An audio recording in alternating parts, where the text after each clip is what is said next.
ఇంకో పక్క ఒక పక్క పవన్ కళ్యాణ్ గారిని మీరు చూశారు. పవర్ స్టార్ పవన్ కళ్యాణ్ గారు నిస్వార్థంతో మీకోసం వచ్చిన వ్యక్తి పవన్ కళ్యాణ్ గారు. అవునా కాదా అని నేను అడుగుతున్నా.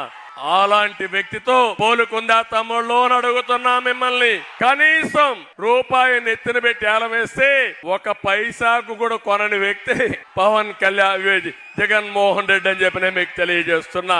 డబ్బులు కావాలంటే ఒక సినిమా కాల్ షీట్ ఇస్తే పవన్ కళ్యాణ్ గారికి డబ్బులు వస్తాయి. కానీ ఒకటే ఆలోచించాడు, ఈ రాష్ట్రం కోసం మీ ప్రగతి కోసం త్యాగం చేసి వచ్చిన వ్యక్తి పవన్ కళ్యాణ్ గారు అని చెప్పి నేను మీకు తెలియజేస్తున్నా. అందుకే నేను ఈ రోజు మీ అందరికీ పిలిపిస్తున్నాను. ఒక అరాచక ప్రభుత్వం, ఒక అహంకారి ప్రభుత్వం, ఒక విధ్వంస ప్రభుత్వం, ఒక దోపిడీ ప్రభుత్వం ఈ రాష్ట్రంలో ఉంది. 45 ఏళ్లుగా నా జీవితంలో ఇలాంటి ప్రభుత్వాన్ని చూడలేదు. ఒకటే